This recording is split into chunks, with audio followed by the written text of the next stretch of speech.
साथियों, आज इस ग्राम परिक्रमा यात्रा के अवसर पर आप सबको विदित है, आज के बाद किसान भारतीय जनता पार्टी किसान मोर्चा का ग्राम परिक्रमा यात्रा देश के 2 लाख शंभू कुमार जी को एक बार जोरदार तालियों के साथ अभिनंदन वंदन। स्वागत doctor Shambhu Kumar. Thank you. Bharat माता की, भारत माता की, नरेंद्र मोदी, नरेंद्र मोदी।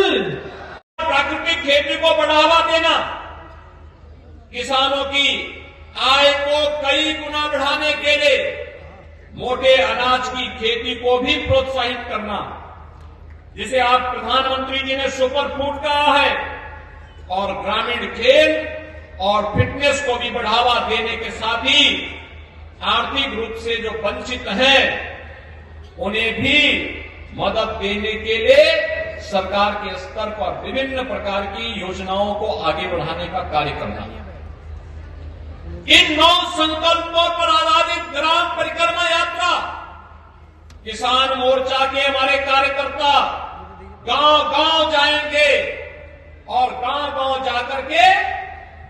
प्रत्येक अन्नदाता किसान के साथ संवाद बनाएंगे और उन्हें संवाद बना करके जिन किसानों को डबल इंजन सरकार की योजना का लाभ मिला है उनके सफलतम कहानी को जनता के सामने कहेंगे, और जो वंचित रह गए हैं उनका उसी समय रजिस्ट्रेशन करवा करके फिर आने वाले समय में उनको भी लाभान्वित करके 100% सिचुएशन के लक्ष्य को प्राप्त करने की दिशा में कार्य करेंगे। और आज इसीलिए हम लोग यहां पर आए हैं। आपने देखा होगा प्रधानमंत्री मोदी जी के आने के साथ उन्होंने देश के अंदर स्वायल हेल्थ कार्ड की व्यवस्था की, प्रधानमंत्री फसल बीमा योजना का शुभारंभ किया, प्रधानमंत्री किसान कृषि सिंचाई योजना का शुभारंभ किया, एमएसपी का दाम घोषित किया और लागत का 1.5 गुना दाम अन्नदाता किसान को मिल सके, इसके लिए मोदी जी के नेतृत्व में भारत सरकार ने जो घोषणा की उसका परिणाम हमें उसका मिलना प्रारंभ हुआ, और प्रधानमंत्री किसान सम्मान निधि के माध्यम से देश के अंदर 12 करोड़ किसान को सालाना 6,000 रुपए दे देने की गारंटी सुनिश्चित की। भाइयों बहनों, आज देश के अंदर अगर 12 करोड़ किसान इस योजना से लाभान्वित हैं तो उत्तर प्रदेश में भी 2 करोड़ 62 लाख किसान इस सुविधा से लाभान्वित हो रहे हैं। 7 करोड़ 45 लाख किसान क्रेडिट कार्ड से लाभान्वित हुए हैं,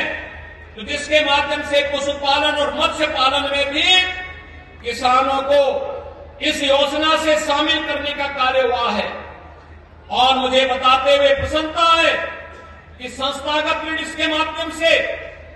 13-14 में 7.3 लाख करोड़ रुपए था, आज यह 22-23 में बढ़ करके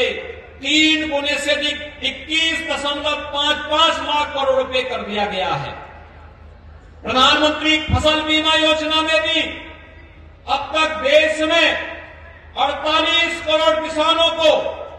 1,40,000 करोड़ रुपए का भुगतान किया गया है। यानी अब पैसा केवल हजारों में नहीं है, लाखों करोड़ों में किसान के पास डीबीटी के माध्यम से प्राप्त हो रहा है। प्रधानमंत्री कृषि सिंचाई योजना के माध्यम से देश में 78 लाख हेक्टेयर भूमि और प्रदेश में 23 लाख हेक्टेयर भूमि को अतिरिक्त सिंचाई की सुविधा उपलब्ध करवाने का कार्य हुआ है। भाइयों बहनों, इन सभी योजनाओं का लाभ एक अन्नदाता किसान तक पहुंचाया जा सके, इसके लिए आज भारतीय जनता पार्टी किसान मोर्चा आपके पास आया है। इस सुख तीर्थ की पावन भूमि से, अन्नदाता किसानों की कर्म भूमि से, अन्नदाता किसानों के हित में नई योजनाएं क्या बन सकती हैं। भारतीय जनता पार्टी 2024 में जब जनता जनार्दन के पास प्रधानमंत्री मोदी जी के नेतृत्व में अपना रिपोर्ट कार्ड लेकर के जाएगी, तो फिर 24 से लेकर के 29 के बीच में हमारा लोक कल्याण संकल्प पत्र में अन्नदाता किसानों के लिए कौन सी योजनाएं आनी चाहिए, उनका सुझाव भी एकत्र करेगी और इस एकत्रीकरण के बाद उन्हें समाहित करते हुए अगले 5 वर्ष के अंदर उन्हें पूरा करने के संकल्प के साथ कार्य करेगी। मैं इस पूरी यात्रा के प्रति अपनी शुभकामनाएं देता हूं और विश्वास व्यक्त करता हूं कि यह ग्राम परिक्रमा यात्रा के माध्यम से हर अन्नदाता किसान तक पहुंच करके प्रधानमंत्री मोदी जी के नेतृत्व में देश के अंदर किसानों के लिए, देश के अंदर गरीबों के लिए, वंचितों के लिए, महिलाओं के लिए और युवाओं के लिए बनी हुई योजनाओं को भी हम आम जन तक पहुंचा करके फिर 2014 में 24 में 14 और 19 की पुनरावृत्ति करते हुए मोदी जी के नेतृत्व में तीसरी बार फिर से भारतीय जनता पार्टी की सरकार को देश के अंदर बनाने का कार्य हमारा अन्नदाता किसान करेगा। इस विश्वास के साथ मैं भारतीय जनता पार्टी किसान मोर्चा को, उनके राष्ट्रीय अध्यक्ष को, प्रदेश अध्यक्ष को, उनकी पूरी टीम को हृदय से इस यात्रा की बधाई देता हूं, शुभकामनाएं देता हूं और विश्वास व्यक्त करता हूं कि यात्रा पूरे प्रदेश के अंदर, पूरे देश के अंदर प्रत्येक अन्नदाता किसान तक पहुंच करके डबल इंजन सरकार की योजनाओं को अन्नदाता किसानों तक पहुंचाने और उनके महत्वपूर्ण सुझावों को लेने का कार्य करेगी। इस पूरी यात्रा के प्रति मेरी शुभकामनाएं। धन्यवाद। जय हिंद, जय जय श्री राम।